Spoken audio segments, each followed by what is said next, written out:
नमस्कार, मी सौरभ कोरटकर. जय महाराष्ट्रमध्ये आपल्या सगळ्यांचं स्वागत. पाचचा पंचनामामध्ये आजचा विषय खास आहे, तो आहे भारत अमेरिका संबंध. या अनुषंगानं त्यात एक महत्त्वाची घडामोड घडली आहे, कारण गेल्या काही दिवसांपासून आपण सातत्यानं भारत अमेरिकेमधला तणाव कशा पद्धतीनं वाढत चाललाय याबद्दलची ट्रम्प यांची काही वक्तव्य बघितली होती आणि ट्रम्प यांच्या जवळच्या काही लोकांची आणि मंत्र्यांची सुद्धा वक्तव्य आपण बघितली होती, ज्यात भारताला टॅरिफचा महाराजा असं संबोधलं होतं. त्यामुळे गेल्या काही दिवसात प्रचंड तणाव भारत अमेरिका संबंधांमध्ये बघायला मिळाला. त्या अनुषंगानं भारताची चीन आणि रशियासोबतची जवळीक सुद्धा संपूर्ण जगानं बघितली. पण आता भारत अमेरिका संबंधांमधला तणाव कमी करण्याच्या दृष्टीने एक महत्त्वाची घडामोड घडलेली आहे.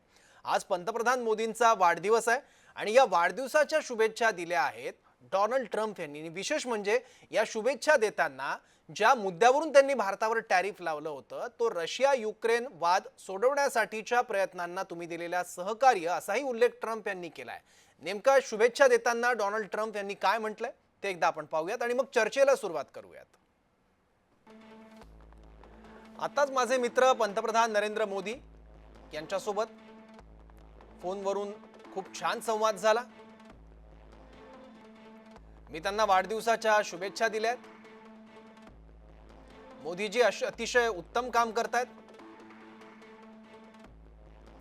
रशिया युक्रेन युद्ध थांबवण्याच्या दिशेने केलेल्या प्रयत्नांना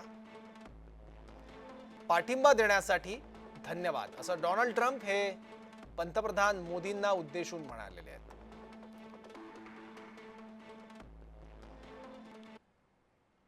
त्यामुळे आता भारत अमेरिका संबंध सुधारतायत का? भारत आणि अमेरिकेमध्ये पुन्हा एकदा आता मैत्रीचं वातावरण, विश्वासाचं वातावरण तयार होतंय का? याच अनुषंगाने आपल्याला बोलायचं आहे, कारण डोनाल्ड ट्रम्प यांनी जो निर्णय घेतला होता टॅरिफचा, त्याचा भारताच्या अर्थव्यवस्थेवर खूप मोठा दुष्परिणाम बघायला मिळत होता. आपल्यासोबत निवृत्त लष्करी अधिकारी सतीश ढगे आहेत, त्याचबरोबर अर्थतज्ञ केदार ओक सर सुद्धा आहेत. सगळ्यात आधी मला जायचं सतीश सरांकडे. सतीश सर, डोनाल्ड ट्रम्प यांनी शुभेच्छा दिल्या आहेत. आता हे औचित्याचं आहे की एखादा मोठा नेता दुसऱ्या मोठ्या नेत्याला किंवा राष्ट्राच्या प्रमुखाला वाढदिवसाच्या शुभेच्छा देतो, पण या शुभेच्छा देताना रशिया युक्रेन संघर्षाचा उल्लेख सुद्धा ट्रम्प यांनी केलेला आहे. तुम्ही कसं बघता याकडे? नक्कीच सौरभ, आत्ताच तुम्ही जो तो मेसेज त्या ठिकाणी सांगितला, त्यात दोन कॉम्पोनंट आहेत. पहिला कॉम्पोनंट ऑफकोर्स मोदी आणि ट्रम्प यांची पर्सनल केमिस्ट्री जबरदस्त आहे, सगळ्या जगाला त्या ठिकाणी माहिती आहे आणि त्या अनुषंगानं त्यांनी वाढदिवसाच्या शुभेच्छा त्या ठिकाणी दिलेला आहे. आणि दुसरा जो कॉम्पोनंट आहे त्यामध्ये ते त्या ठिकाणी म्हणतायत की जो रशिया युक्रेनचं जे वॉर आहे आणि त्याचा निपटारा करण्यासाठी एक प्रकारे जे भारतानं सहकार्य केलं त्याबद्दल धन्यवाद. आता याला दोन अँगलनं त्या ठिकाणी पाहता येईल. पहिली गोष्ट, हे दुसरा जो कॉम्पोनंट आहे हा खरोखरच उपहासात्मक आहे का, हे आपल्याला त्या ठिकाणी बघावं लागेल. किंवा दुसरी गोष्ट त्या ठिकाणी अशी असेल की आतापर्यंत डोनाल्ड ट्रम्प यांची जी आतापर्यंतची ओव्हरऑल स्ट्रॅटेजी त्या ठिकाणी राहिलेली आहे की हे नेहमीच ते त्या ठिकाणी तयार करत असतात. म्हणजे अशा प्रकारच्या विधानांच्या माध्यमातून, अशा प्रकारच्या इंटरव्ह्यूच्या माध्यमातून ते पुढच्यावर जे असतात, एक प्रकारे पुन्हा हा दबाव तंत्राचा भाग आहे का, हे सुद्धा त्या अनुषंगाने आपल्याला त्या ठिकाणी पाहावं लागेल. आणि तिसरी गोष्ट, खरोखरच बॅक चॅनल डिप्लोमसीच्या माध्यमातून जर खरोखरच अशीही घटना घडली असण्याची शक्यता आपल्याला नाकारता येत नाही की आतापर्यंत जितक्या मोठ्या प्रमाणामध्ये आपण ऑइल, थोडक्यात पेट्रोलियम पदार्थ रशियाकडून मागच्या काही काळामध्ये घेतोय, त्यातला काही भाग, काही हिस्सा हा आपण अमेरिकेकडून सुद्धा येणाऱ्या काळामध्ये घेऊ शकतो, अशीही त्या ठिकाणी काही चर्चा त्या ठिकाणी झाली असेल. भारताच्या अनुषंगानं आपल्याला ना रशियाकडे झुकायचंय ना अमेरिकेकडे झुकायचंय. जिथे आपला फायदा आहे, फायदा आपल्या अर्थव्यवस्थेच्या पॉइंट ऑफ व्ह्यूनं, फायदा आपल्या भविष्याच्या अनुषंगानं, त्या अनुषंगानं काही अंशी जर ऑइल अमेरिकेकडून घेण्याचा निर्णय भारताने घेतला असेल तर त्या अनुषंगाने सुद्धा हे आपल्याला स्टेटमेंट पाहता येईल. म्हणजे मुळात मी तीन गोष्टी ज्या सांगितल्या, तो सेकंड पार्ट जो आहे मुख्यतः रशियाच्या त्या सगळ्या वादाविषयीचे धन्यवाद, अशा प्रकारे त्यांनी जे स्टेटमेंट दिलेलं आहे, उपहासात्मक त्या ठिकाणी असू शकतं एक गोष्ट, किंवा हा पुन्हा एकदा भारतावर दबाव तंत्राचा भाग त्या ठिकाणी असू शकतो, किंवा तिसरी गोष्ट, खरोखरच बॅक चॅनल डिप्लोमसीच्या माध्यमातून काही अंशी आपण अमेरिकेकडून येणाऱ्या काळामध्ये ऑइल खरेदी करू, असा सुद्धा त्याचा अर्थ त्या ठिकाणी निघू शकतो. ठीक आहे, बरोबर. महत्त्वाचा मुद्दा तुम्ही मांडलात. केदार सर, तुम्हाला काय वाटतंय, मागच्या दारानं टॅरिफ संदर्भात भारत अमेरिकेमध्ये काही चर्चा सुरू आहे आणि एका सकारात्मक वळणावर ही चर्चा पोहोचली, असा काय अंदाज बांधता येईल आता? बेसिकली जर विचार केला ना, ही सगळी बिझनेस डिप्लोमॅसी आहे असं मला वाटतं पहिल्या सुरुवातीला. साधारणतः याची कोण शेअर मार्केटला काही दिवसापूर्वीच लागली असं एकत्रित गेल्या काही दिवसाचा बाजाराचा ट्रेंड बघितला तर वाटतंय.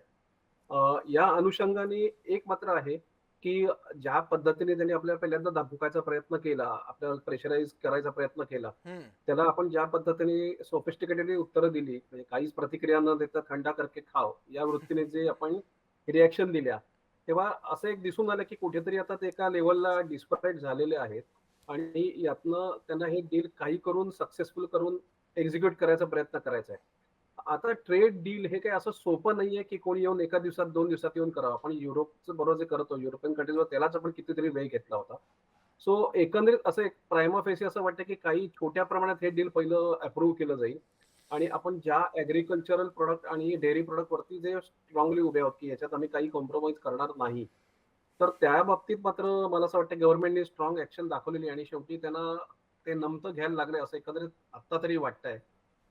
त्याच्या ज्या इतर ज्या गोष्टी आहेत ज्या म्हणतात तसं शेअर मार्केटला अफेक्टेड करतात, तर आज पण अशा बऱ्याच इव्हेंट्स बाजारात घडत आहेत की ज्याच्यावरती थोडंफार बाजाराचा पुढचा ट्रेंड अवलंबून असेल.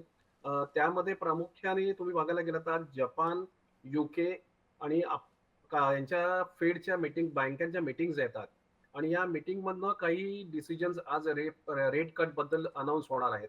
सो हा एक सामूहिक जो इफेक्ट आहे तो आपल्याला बाजारात पुढच्या काळात दिसून येईल असं एक आता वाटतंय. हम्म. ठीक आहे सतीश सर, एक प्रश्न तोच आहे की प्रचंड कठोर भूमिका भारताबाबत अमेरिकेने घेतली होती. खुद्द अमेरिकेतल्या काही विश्लेषकांनी आणि नेत्यांनी सुद्धा आणि ट्रम्प विरोधकांनी सुद्धा म्हटलं होतं की 25 ते 30 वर्ष लागली आहेत भारत अमेरिकेमध्ये इतके चांगले संबंध प्रस्थापित व्हायला, पण ट्रम्प या सर्व संबंधांना सुरुंग लावतायत. भारताच्या भूमिकेमुळे ट्रम्प यांना आता नमतं घ्यावं लागतंय का? नक्कीच. माझ्या मते ज्या प्रकारे ट्रम्प यांच्या दुसऱ्या म्हणजे राष्ट्राध्यक्ष झाल्यानंतरच्या त्यांच्या कार्यकालामध्ये हम्म. काही जे डिसरप्टिव्ह निर्णय त्या ठिकाणी घेतले ट्रम्प स्टाईलमध्ये, आणि ज्यामधला एक सगळ्यात महत्वाचा निर्णय म्हणजे भारताविरुद्ध 25+25 एकूण 50% टेरिफ, जगामध्ये जे आहे सगळ्यात जास्त टेरिफ भारताविरुद्ध त्या ठिकाणी त्याच्या याच्यात लावला. हा जो सगळा त्या ठिकाणी निर्णय घेतला, त्यानंतर जे आहे भारतानं अत्यंत संयमित भूमिका घेतली. म्हणजे तुमच्याच एका कार्यक्रमामध्ये मी चर्चा करताना त्या ठिकाणी सांगितलं होतं की अशा प्रकारचा हा निर्णय आल्यानंतर भारतानं सेंटिमेंटल न होता, भावनात्मक दृष्ट्या निर्णय न घेता किंवा तशा प्रकारची विधानं न करता अत्यंत संयमितपणे आपल्याला जी कारवाई करायची ती कारवाई आपण त्या ठिकाणी केली. आणि ज्यावेळेस मी कारवाई म्हणतोय त्यावेळेस पहिली गोष्ट, हे निर्णय झाल्यानंतर सुद्धा ट्रम्पनी टेरिफ लावल्यानंतर सुद्धा जे आहे बॅक चॅनल डिप्लोमसीच्या माध्यमातून आपली त्यांच्याशी चर्चा सुरू होती. 25 ते 29 ऑगस्टच्या दरम्यान भारत आणि अमेरिका यांच्या शिष्टमंडळामध्ये जे आहे ट्रेडशी संबंधित, बायलॅटरल ट्रेडशी संबंधित जी आहे बैठक होणार होती, पण ती कॅन्सल झाली. ती कॅन्सल जरी झाली असली तरी त्याच्यानंतर प्रत्येक आठवड्याला व्हर्च्युअल मीन्सच्या माध्यमातून ऑनलाईन तशा प्रकारचं डिस्कशन त्या ठिकाणी सुरू होतं. एक गोष्ट. दुसरी गोष्ट, पूर्णतः अमेरिकेवर निर्बंधित न राहता किंवा त्या प्रकारे जे आहे पूर्णतः त्यांच्यावर डिपेंडंट न राहता, ज्याला आपण हेजिंग म्हणू, म्हणजेच अशा प्रकारची रिस्क कमी करण्यासाठी भारतानं मागच्या काही दिवसामध्ये ऍटलिस्ट ऑप्टिक्स वाईज म्हणजे दाखवण्यासाठी जे आहे RIC तिकडी, रशिया, इंडिया, चायना हे जर तिघं एकत्रित आले तर मोठ्या प्रमाणावर जे आहे अर्थव्यवस्थेच्या दृष्टिकोनातून सुद्धा भारतासमोर जो आहे खूप तगडा ऑप्शन आहे. अशा प्रकारचं ऑप्टिक्स, अशा प्रकारचं एक पिक्चर मागच्या काही काळामध्ये भारतानं त्या ठिकाणी तयार केलं, त्याचा सुद्धा मोठा त्या ठिकाणी फायदा झाला असेल. आणि माझ्या मते तिसरी सगळ्यात महत्वाची गोष्ट, भारताची डिप्लोमसी, भारताचं मिनिस्ट्री ऑफ कॉमर्स हे पूर्णतः जाणतं की हा ट्रम्पचा जो आहे फक्त आणि फक्त दबाव तंत्राचा भाग आहे. कारण अशा प्रकारचं टेरिफ लावणं आणि दीर्घ काळासाठी तसंच कंटिन्यू ठेवणं भारताला जसं हे विपरीत त्या ठिकाणी ठरेल, त्याचप्रमाणे अमेरिकेच्या अर्थव्यवस्थेला सुद्धा ते परवडणार नाही. आणि मी त्याच्याही पलीकडे जाऊन त्या ठिकाणी म्हणेल, खरं म्हटलं तर या सगळ्या गणितामध्ये भारताचं नुकसान काय आहे? सगळ्यात पहिली गोष्ट, आज घडीला भारताचा आणि अमेरिकेचा आपण जर आंतरराष्ट्रीय व्यापार पाहिला, $46 बिलियन, 46 अरब डॉलर्स एवढा जो आहे आपल्याकडे ट्रेड सरप्लस आहे. म्हणजे इम्पोर्ट आणि एक्सपोर्टचं नेट जर काढलं तर $46 बिलियन एवढा प्रत्येक वर्षी भारताला अमेरिकेसोबतच्या व्यापारामध्ये फायदा होत होता. पण अशा प्रकारचं टेरिफ वाढल्यामुळं आता हा $46 बिलियन जो ट्रेड सरप्लस आहे तो त्या ठिकाणी कमी होईल. हा एक आपला धोका होता.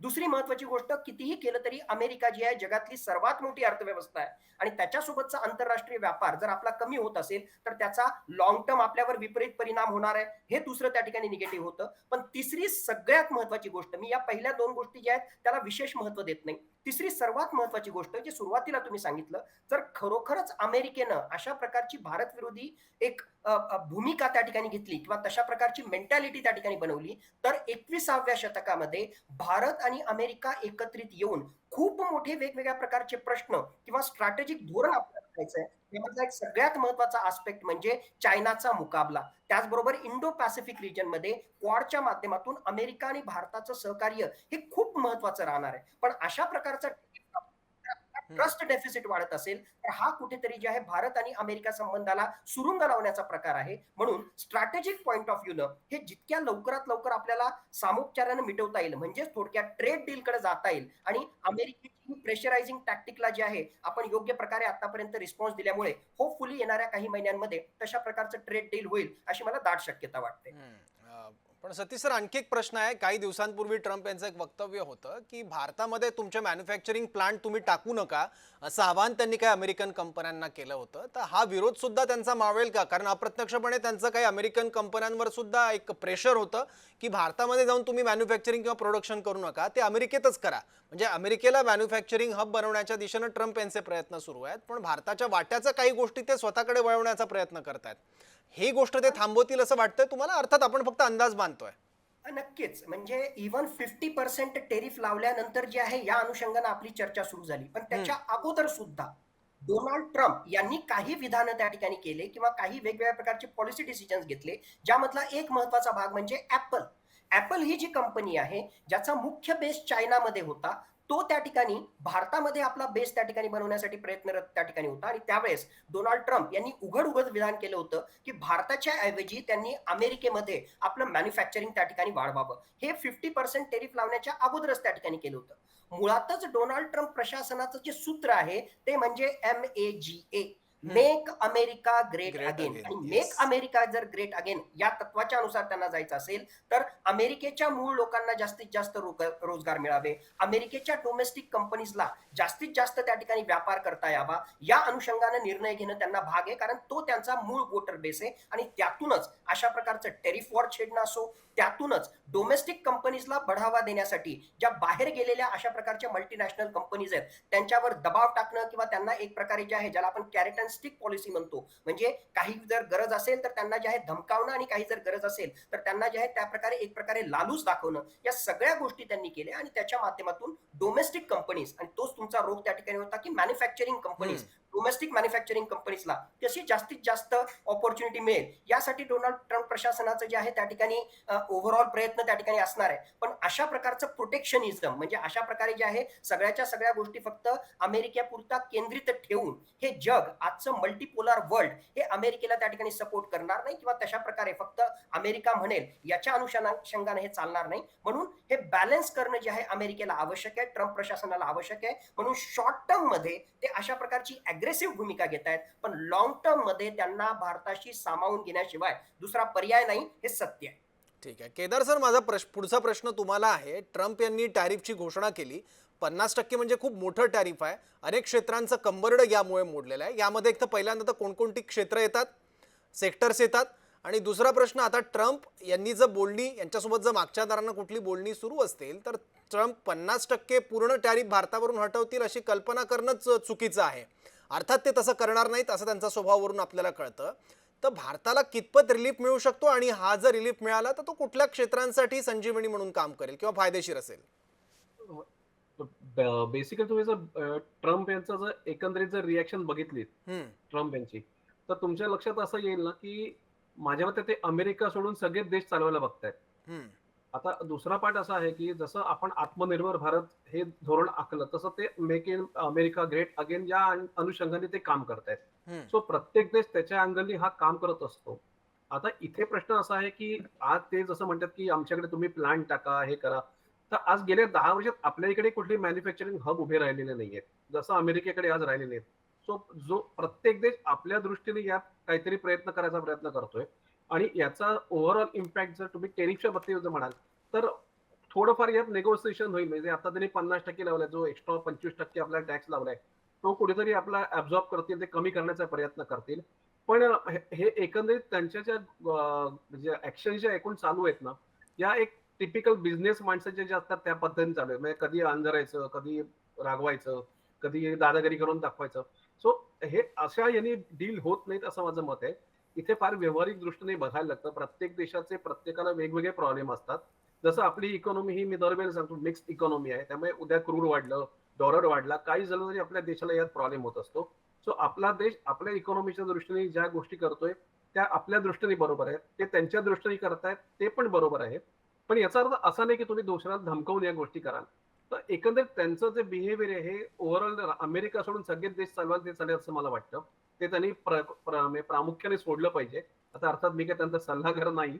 त्यामुळे पण या सगळ्या गोष्टी बघता आपल्याला मात्र फार पावलं जपून टाकायला लागतील.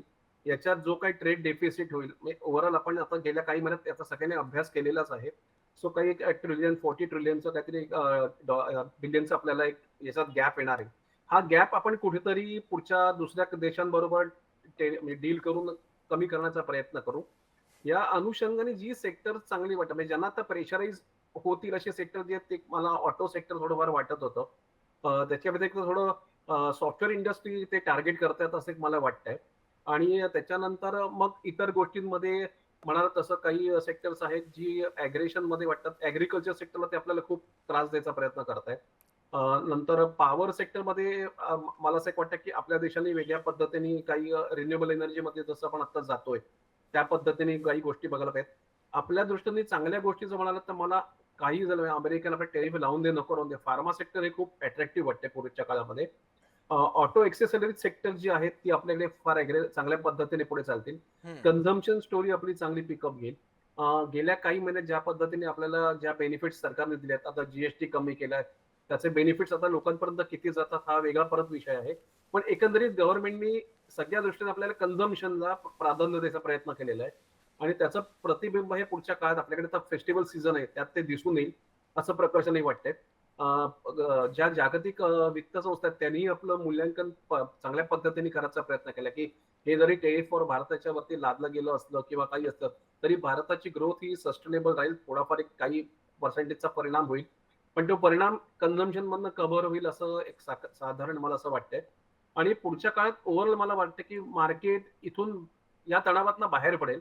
कारण की एक तर सकारात्मक गोष्ट यात अशी आहे की या ज्या गोष्टी गेल्या मे महिन्यापासून चालल्या होत्या त्या गेल्या 3 महिन्यात मार्केटने ऑलरेडी ऍब्झॉर्ब केलेल्या आहेत. त्यामुळे आता पुढच्या काळात काही फार मोठा परिणाम या गोष्टींचा शेअर मार्केटवरती होईल असं मला नाही वाटत आहे. पण केदार सर, जवळपास पाऊण ते 1% GDP भारताचा कमी होईल असा एक अंदाज वर्तवला जातोय काही अर्थतज्ञांकडून. तर हे किती नुकसानकारक आहे भारतासाठी की भारताच्या विकास दरावर त्याचा पाऊण ते 1% दरम्यान परिणाम व्हावा? नाही एवढा होईल असं मला नाही वाटत आहे. एवढा होईल असं मला नाही वाटत आहे. हा काही प्रमाणात होईल आणि आपल्याकडे जी कन्झम्पशन स्टोरी जी आहे ती त्याला फार मोठी सपोर्ट करेल. जसं आपण टॅक्सेशन मधनं काही कमी करायचा प्रयत्न केलेला आहे. आणि हा जो ट्रेड डेफिसिट आहे हा आपण कुठून ना कुठून तरी भरायचा पहिला प्रयत्न करू. म्हणजे मला वाटतं आपलं बॅकहँड या गोष्टी चालू पण असेल कारण आपले ब्युरोक्रॅट्स ज्या पद्धतीने आता मध्ये युके बरोबर आपण एक ट्रेड डील करून आलो तसं आता आपण UAE बरोबर पण एक मोठं डील करतोय. जपान बरोबर पण आपलं काही नेगोसिएशन चालू आहेत. कधी नाही तो चायना आपल्या सपोर्ट मध्ये उभा राहिलेला दिसतोय. म्हणजे जरी म्हणतात ना की धोकादायक असला तरी आता या क्षणाला आपण किती म्हटलं तरी USA आणि चायना बरोबर बरोबरी नाही करू शकत आहोत. तर बरोबर. आपल्याला याच्यात डिप्लोमॅटिकली टॅक्टफुली जाऊन पुढे जायला लागेल. आणि जसं नॉर्मली मी आर्टिकल्स वगैरे पेपरात जेव्हा लिहितो त्यात पण मी एक गोष्ट प्रकर्षाने सांगितली होती की गेली 2 वर्ष रशिया आणि युक्रेनवर चालू आहे आणि युक्रेनला युरोपियन कंट्रीज आर्मच्या बद्दल सपोर्ट करतायत. पण रशियाला कोण सपोर्ट करतंय? आपण रशियाचं तर आर्मचा काही इश्यू येतच नाहीये. म्हणजे अशा या छोट्या छोट्या काही गोष्टी आहेत ना ज्या नजरेड आहेत लोकांच्या हे सगळं मार्केट कुठेतरी बघतंय आणि यातनं मार्केटला काही हिंट मिळतेय. ठीक आहे. आणि मग मार्केट त्याप्रमाणे डिफेन्स रेल्वे या सेक्टरमध्ये पुढच्या काळात प्रकर्षाने चांगलं चालेल असं मला वाटतंय. गेल्या काही काळात रेपो रेट कमी केले, CRR रेट आपण कमी केलेले आहेत. त्याचा इम्पॅक्ट साधारणतः बँकिंग सेक्टर आपल्याला ऑक्टोबर ठीक आहे. नोव्हेंबर पासून दिसून येईल. ठीक त्यामुळे आहे. बँकिंग सेक्टर पुढच्या काही काळात पिकअप घेईल. सो ही सेक्टर जी आहेत जी मला चांगली वाटतात लुक्रेटिव्ह वाटतं पुढच्या काळामध्ये. आणि लोकांनी जर पूर्वीच्या इन्व्हेस्टमध्ये तर चांगली परतावे त्यांना मिळत असतील प्रॉफिट होत असतील तर ते आता बुक करायला हरकत नाही आणि थोडं शफलिंग काही समभागात करायला हरकत ठीक आहे. आहे. ठीक आहे. मी जी काही सेक्टर बोललो त्यामध्ये साधारणतः. ठीक आहे. महत्त्वाचा गुंतवणूक सल्ला दिलाय सर तुम्ही. मला एक शेवटचा प्रश्न सतीश ढगे सरांना विचारायचा आहे भारत अमेरिका संबंध या दृष्टीनेच. सतीश सर, वारंवार ट्रम्प जेव्हा बोलत होते भारताबद्दल आणि भारतावर टॅरिफ लावण्याबद्दल तेव्हा ते रशिया युक्रेन युद्धात भारत त्यांच्याकडून एक कच्चं तेल घेऊन या युद्धासाठी रशियाला मदत करतो याचा आरोप ट्रम्प करत होते. पण आज वाढदिवसाच्या शुभेच्छा देताना ट्रम्प यांनी म्हटलंय की रशिया आणि युक्रेन युद्ध थांबवण्याच्या दृष्टीने जे प्रयत्न सुरू आहे त्या प्रयत्नांना भारताचा जो पाठिंबा मिळतोय त्याचं कौतुक केलंय ट्रम्प यांनी. त्याच्यामुळं मी भारताला कसं बोललो होतो आणि आता भारताकडून तशा पद्धतीने कसे प्रयत्न सुरू आहेत आणि हे प्रयत्न केल्यानंतर आता मी भारतासोबत परत संबंध सुरळीत करण्याच्या दिशेने प्रयत्न करू शकतो, असा एक नरेटिव्ह ट्रम्प देत आहेत का? नक्कीच माझ्या मते ही ट्रम्पची टिपिकल स्टाईल त्या ठिकाणी त्याच्यात आहे, की जसं मी सुरुवातीलाच इनिशियल इंट्रोडक्टरी रिमार्क्स मध्ये त्या बरोबर. ठिकाणी सांगितलं, की मुळात जे आहे ट्रम्पची ही स्टाईल त्या ठिकाणी ऑप्टिक्स, ज्या प्रकारची विधानं त्या ठिकाणी ते करतात आणि त्याच प्रकारे ज्या प्रकारचं एक प्रकारे जे आहे पॉलिसी डिसिजन्स त्या ठिकाणी घेतात, त्याचा अर्थ काहीही निघो, त्याचे काहीही विपरीत परिणाम निघो, म्हणजे सामान्य भाषेमध्ये आपण म्हणतो ना, की पडलो तरी जे आहे माझी पाठ वरच, असा काहीसा जो आहे त्यांचा नेहमीच त्या ठिकाणी स्टान्स असतो. डोनाल्ड ट्रम्प यांच्याविषयी आणि भारत यांच्या रिलेशन विषयी जर आपण त्या ठिकाणी सांगायचं असेल तर मी म्हणेल की सध्याची डोनाल्ड ट्रम्प यांची स्ट्रॅटेजी म्हणजे ब्लो हॉट ब्लो कोल्ड. काही वेळेस जे आहे चुचकरायचं आणि काही वेळेस जे आहे रागवायचं, अशा प्रकारचं आहे. आणि आपण त्याला खरोखरच जर त्याचं विश्लेषण त्या ठिकाणी केलं तर मुख्यतः डिफेन्स रिलेशनशिप जे आहे भारत आणि अमेरिका यांच्यामधले संरक्षणाशी संबंधित जे संबंध आहेत आणि अत्यंत मजबूत अशा प्रकारचे ते संबंध आहेत. जसं मी म्हटलं की स्ट्रॅटेजिकली भविष्यामध्ये इंडो पॅसिफिक त्याचबरोबर चायनाचा खतरा याचा जर विचार त्या ठिकाणी केला तर आज सुद्धा जो आहे भारत आणि अमेरिका यांचे संबंध त्या ठिकाणी मजबूत आहेत.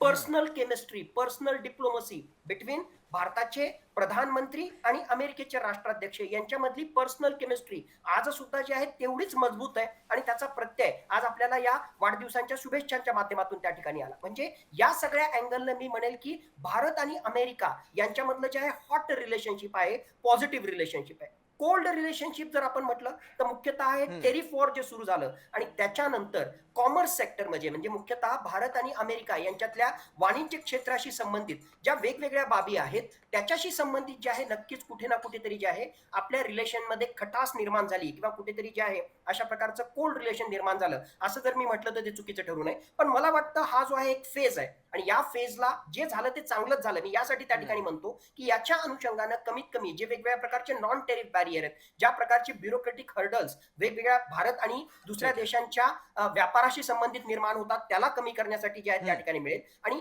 हा धोका आता लक्षात घेऊन भारतासमोर स्ट्रॅटेजिक ऑटोनॉमीचे काय काय पर्याय आहे याचाही विचार करण्याची आपल्याला संधी मिळाली. आणि एक सिंपल त्रिसूत्री याचा भविष्यामध्ये जर भारतानं त्या ठिकाणी वापर केला तर अमेरिकेसारखे बाह्य राष्ट्र भारतावर दबाव निर्माण करण्याचा प्रयत्न करत असतील तर त्याला आपल्याला जुगारून देता येऊ शकतं. आणि त्रिसूत्री म्हणजे आज घडीला पहिलं ट्रेड निगोशिएशन, आपण अमेरिकेशी चर्चा करत राहावी, हा त्या ठिकाणी जो आहे बायलॅटरल ट्रेड डील होणारच आहे. दुसरं ट्रेड डायव्हर्सिफिकेशन, फक्त अमेरिकेवर निर्भरित न राहता जसं चर्चेमध्ये आलं युके असेल, पोलंड असेल, युक्रेन असेल, मर्कासूर असेल, साऊथ अमेरिकन कंट्रीज यांच्याशी जे आहेत आपण वेगवेगळ्या प्रकारचे जे आहेत अशा प्रकारचे ट्रेड डील करावेत, डायव्हर्सिफाय करावं आपलं बास्केट. आणि तिसरी सर्वात महत्वाची गोष्ट आत्मनिर्भर भारत. जोपर्यंत आपण जे आहे आत्मनिर्भर होत नाही त्याला वेळ लागेल, 5 वर्ष, 10 वर्ष, 2 दशकं, 2047, पण आपल्याला त्यावर जे आहे सिस्टमॅटिकली काम करावं लागेल. त्याच वेळेस खऱ्या अर्थानं फक्त भाषणामध्ये न राहता इमर्जिंग सुपर पॉवर हा खऱ्या अर्थानं भारत हा सुपर पॉवर बनेल, भारत ही खरी महासत्ता बनेल. म्हणून trade negotiation with United states of America, trade diversification with multiple countries आणि आत्मनिर्भर भारत ही त्रिसूत्री जर खऱ्या अर्थानं आपण अवलंबली तर असे कितीही अमेरिकेचे दबाव तंत्र भारतावर आले तरी सुद्धा आपल्याला घाबरण्याची काही त्या ठिकाणी चिंता. बरोबर आहे. वाढदिवसाच्या निमित्ताने एक टेलिफोनिक कन्व्हर्सेशन झालंय दोन्ही राष्ट्राच्या प्रमुखांमध्ये. हाच संवाद आणखी पुढे जाओ आणि टॅरिफ बद्दल सुद्धा चर्चा करू आणि या टॅरिफचं विघ्न सुद्धा आपल्यावरचं हटू अशी अपेक्षा या चर्चेच्या निमित्तानं आपण व्यक्त करू शकतो. सतीश सर, धन्यवाद आपल्या विश्लेषणाबद्दल आणि गुंतवणूक आणि आर्थिक बाबींविषयी मार्गदर्शन केल्याबद्दल. केदार ओक सर, आपले सुद्धा आभार. धन्यवाद.